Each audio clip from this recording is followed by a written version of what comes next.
Sumalpok ang isang kotse sa kasalubong na truck sa Santa Barbara, Pangasinan. Napunta sa gilid ng kalsada ang kotse.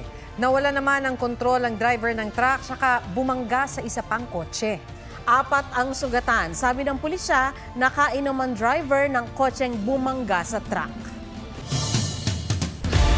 Patay sa pananambang ang Vice Mayor ng South UP Maguindanao del Sur na si Roldan Benito. Nasawi rin ang kanyang aide o security escort.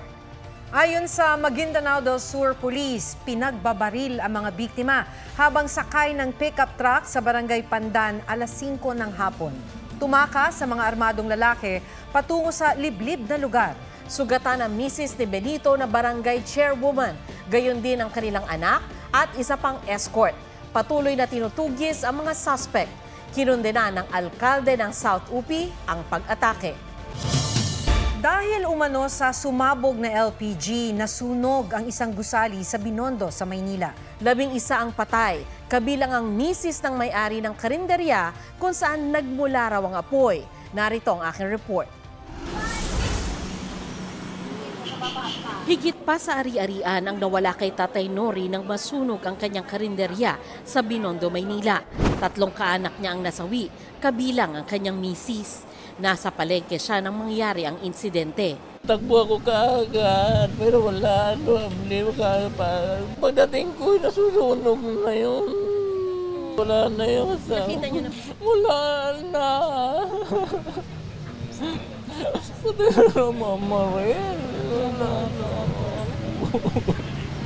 Dapat kasama na ako doon.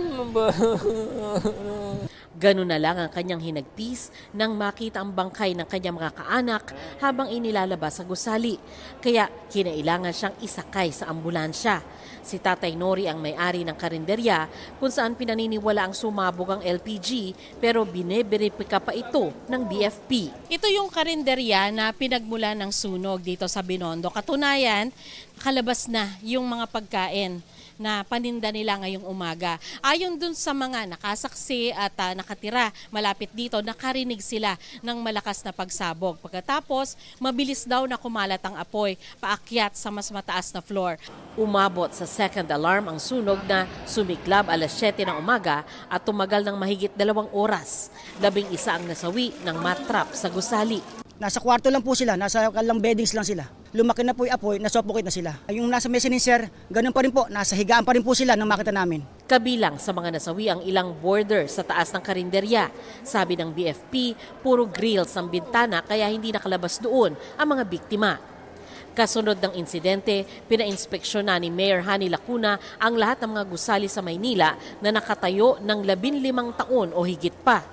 Kung tumatalima ang mga ito sa National Building Code at Revised Fire Code of the Philippines. Sabi ni DILG Secretary Benher Abalos na pumunta sa lugar, kailangan may managot.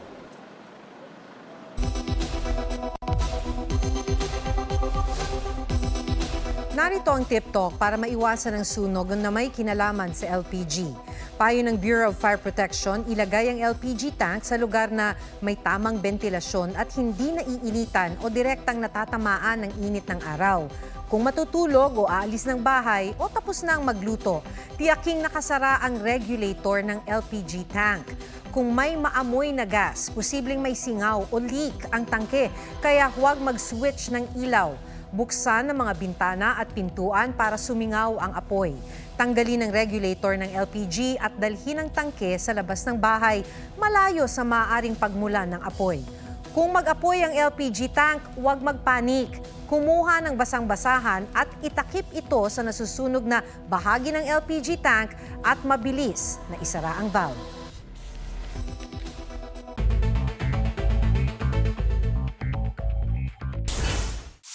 DOJ, pinag-aaralan ng class suit o reklamong isasampa laban sa mga may-ari ng 3 na disgrasyang barko sa Bataan na nagdudulot ng oil spill. DILG, hinimok ang ilang apektadong LGUs na magkaso rin. Panukalang kontra sa pagkulong sa mga driver na nasangkot sa aksidente pero nakapagbigay ng ebidensyang hindi sila ang may kasalanan, inihain sa Kamara. Sa ilalim ng Defensive Driving Bill, pwedeng di madetine ang driver kung makapagsusumite siya ng ebidensya gaya ng dashcam o CCTV video. Crisis Alert Level 1, itinaas ng DFA sa Bangladesh dahil sa kabi-kabilang kaguluhan at protesta roon. Pinapayuhan ng mga Pinoy roon na maging mapagmatsyag at sumunod sa patakaran ng mga otoridad. Hindi bababa sa 20 aso na halos butot balat na nasagip sa Dawdao Island sa Pagadian City.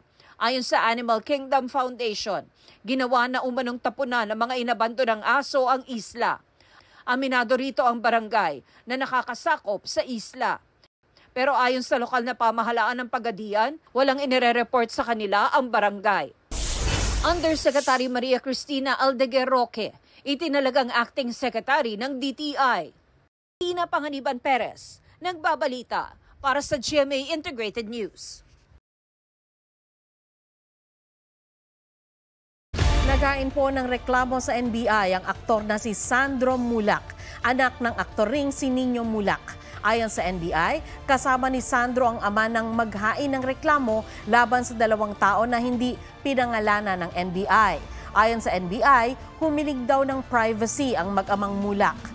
Sa isang text message sa GMA Integrated News, sinabi ni Sandro na hindi raw siya okay, pero kakayanin daw niya ang kanyang pinagdaraanan.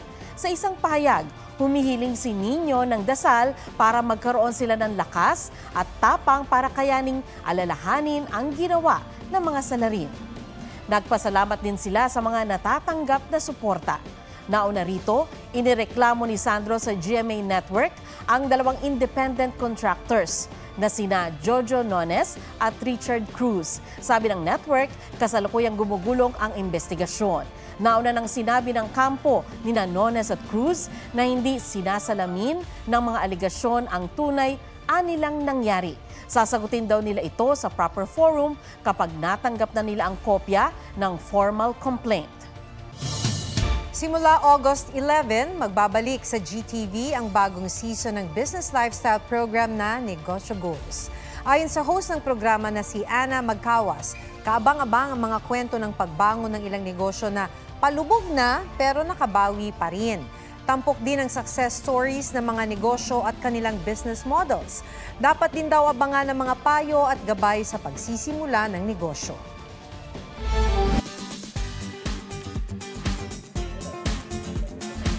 Dahil hiker, si mommy at daddy, ang mga anak, hikers din. Ang bonding na isang family sa pamumundok, pusuan sa report ni Oscar Oida. Happy family!